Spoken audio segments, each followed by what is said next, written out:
कोलकाता के आरजीकर अस्पताल में ट्रेनी महिला डॉक्टर के साथ पहले रेप और फिर हत्या का मामला सुर्खियों में है।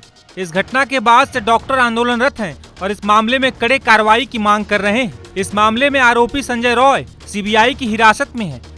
इस घटना के बाद से ये सवाल उठ रहा है कि कोई कैसे इस तरह की हैवानियत कर सकता है। वहीं डिजिटल टॉक में मुनीष देवगन ने जब डॉक्टर संदीप पोहरा से इसे लेकर सवाल पूछा तो उन्होंने क्या जवाब दिया, सुनिए। आपसे जानना चाहते हैं कि एक आम इंसान और एक हैवान, क्या अंतर होता है इसमें? देखिए, ये देखा जाता है कि इस तरह के जो भी व्यक्ति होते हैं उनके अंदर शुरू से ही क्रिमिनलिटी के ट्रेट्स होते हैं और उनके अंदर हम ये कह सकते हैं साइकोपैथिक टेंडेंसीज होती हैं, जिसमें वो आम लोगों की तरह सोसाइटी में कभी फिट नहीं होते और वो उनके अंदर जो ह्यूमन टू ह्यूमन इंटरेक्शन है उसमें जो इमोशंस होनी चाहिए वो इमोशंस या तो बहुत कम होती हैं या बिल्कुल मिसिंग होती हैं। तो अगर किसी को चोट लगती है और मान लीजिए कोई चीज आप किसी के साथ टकरा गए तो आप एकदम सॉरी बोलते हैं, तो क्योंकि आपको लगता है भाई आपकी वजह से किसी को कोई नुकसान ना हो, तो ये एक नॉर्मल ह्यूमन रिस्पॉन्स है।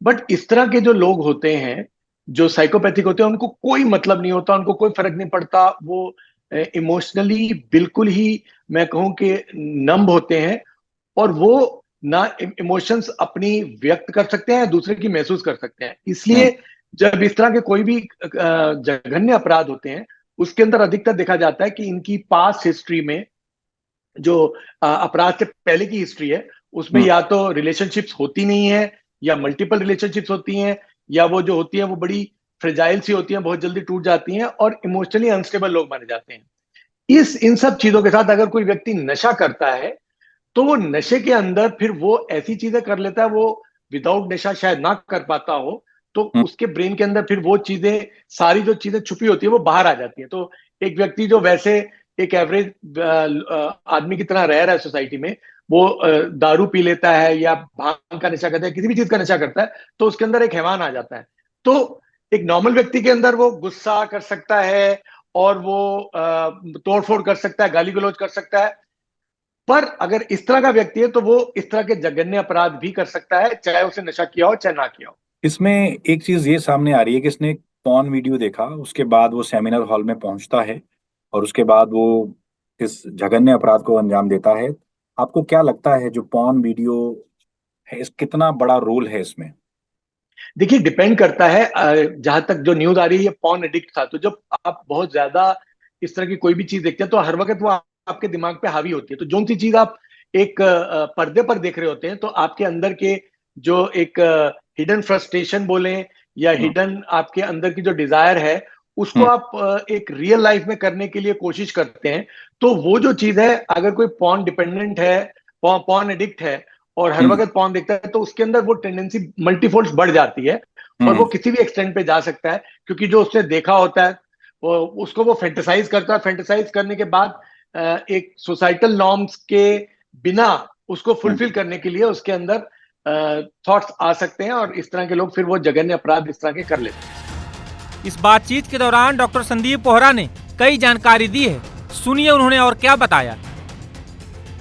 अभी इसका साइकोलॉजिकल टेस्ट हो चुका है, इसके बाद पॉलीग्राफ टेस्ट के लिए ले जाया जाएगा। लेकिन अभी जो सीबीआई जो जांच कर रही है, कहीं से भी इसमें पछतावा नजर नहीं आ रहा है इस बंदे के अंदर। तो कैसी सोच बन जाती है इन लोगों की? ये जो महिलाओं के साथ अपराध करते हैं, क्या इन्होंने फैमिली में ही कुछ ऐसा देखा होता है, कभी महिला की इज्जत नहीं की होती? क्योंकि इस केस में भी यही नजर आ रहा है। जी जी, बिल्कुल सही फरमाया आपने। देखिए, इस तरह के जो लोग हैं अधिकतर देखा जाता है कि उनके अंदर, जैसे मैंने बताया, कि अंदर से एम्पैथी नहीं होती, मतलब वो इमोशंस फील नहीं करते। इसके अलावा अंदर से वो, उनको बोलते हैं कोल्ड ब्लडेड मर्डरर। वो इसीलिए बोलते हैं कि इनको कोई पछतावा नहीं होता, अंदर से कोई गिल्ट नहीं होता, क्योंकि वो उनके अंदर वो एक फीलिंग होती है वो मिसिंग होती है। तो यही रीजन है, कहा जा रहा है कि इसके पहले 3 या 4 शादियां भी हुई और वो कोई स्टेबल नहीं रही, क्योंकि वो ये भी दर्शाता है कि इसके अंदर फीमेल जो ऑपोजिट सेक्स है उसके लिए किसी भी तरह की रिस्पेक्ट नहीं है, या उनसे एडजस्टमेंट के इश्यूज हैं, या लो सेल्फ एस्टीम है।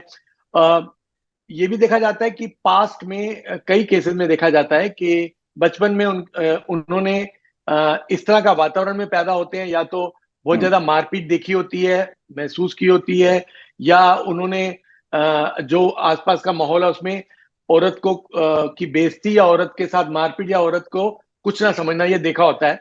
तो वो जो चीज जब वो बड़े होते हैं तो ब्रेन पर उसी का ही एक छाप बच जाती है। तो वो जब वो बड़े होते हैं तो उसके बाद जब वो इंटरेक्ट करते हैं तो उसी छाप के साथ एक नेगेटिव व्यू ऑफ फीमेल्स लेकर फिर बड़े होकर वो इंटरेक्ट करते हैं। लेकिन हमने निर्भया केस देखा था, उसके बाद अभया केस देख रहे हैं, जो ब्रुटेलिटी की गई है। मतलब एक सनकी आदमी कैसे एक महिला के साथ इतनी ब्रुटेलिटी कर सकता है, तो इसमें भी इनकी परवरिश का ही रोल है। देखिए, ये इनके केस में कह पाना मुश्किल है जब तक कि हमें डिटेल नहीं मिलती इनके बचपन की, कि क्या था, और इनके रीजन नहीं मिलते। बट ये देखा जाता है कि इस तरह के केसेस में कि ये किसी भी हद तक दूसरे को नुकसान पहुंचाना या दूसरे को ओवर पावर करके अपने आप को सुपीरियर बनाना, चाहे वो टेम्परेली कुछ समय के लिए हो, वो करना चाहते हैं। क्योंकि सारी उम्र इनके सामने कुछ ना कुछ इस तरह का रहता है कि वो अंदर से, उनके अंदर हीन भावना होती है, अंदर से इंफ्योरिटी होती है, अंदर से लगता है कि जो फीमेल सेक्स है वो शायद मेरे से बेहतर है, तो मुझे किसी ना किसी तरीके से बदला लेना है। और ऑफ कोर्स अपनी जो एक हवस है, एक क्रूरता अंदर छुपी हुई है, वो सारी बाहर आती है। तो एग्जैक्ट डिटेल्स तो जो इनके पूरा इवेल्युएशन होगा इनके हालांकि जो बचपन से पता लेकर अब लग तक रहा का, है, वो बताया जा सकता इनके इर्द गिर्द में जो भी इनके पड़ोसी हैं, जो औरतें हैं, वो बता रही हैं कि इनकी मानसिकता ऐसी थी कि लड़ाई झगड़ा करते थे, तो वही इन्होंने बहुत बड़ा अपराध को अंजाम दे दिया।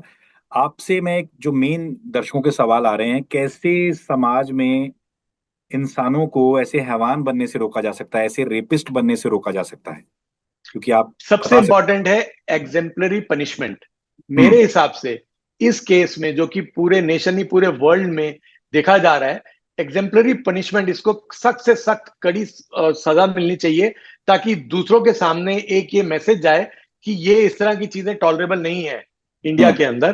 पहली चीज ये है। उसके अलावा मेरे हिसाब से जितना लोगों के अंदर हम ये अवेयरनेस क्रिएट करेंगे कि ये चीज जो है ये टोटली अनएक्सेप्टेबल है और कोई कर नहीं सकता, और जो अगर कोई किसी को लगता है उसके कॉन्टेक्स्ट है तो उसके लिए भी लॉ एक जैसा है, बराबर है, इस तरह के कुछ जो हमारे, और इस केस में एग्जेम्पलरी पनिशमेंट में हम्म। जो सिग्नल जाता है सोसाइटी को, वो एक तरफ से नेगेटिव डेटरेंट की तरह एक्ट करता है। नेगेटिवली जो इस तरह के लोग होते हैं उनको फिर ये डिस्करेज करेगा इस तरह की चीजें करने में। इसके अलावा अगर कोई मारधाड़ करता है या जो जो इस तरह की हरकतें करता है या औरतों के खिलाफ कुछ भी हरकत करता है, उसके लिए पुलिस को इंस्टेंटली जैसे भी पॉसिबल हो वो एक्शन लेना चाहिए, ताकि ये समझा जाए कि crime against women is totally not acceptable, और ये इंडिया के लिए एक नो टॉलरेंस जोन है, जीरो टॉलरेंस जोन है।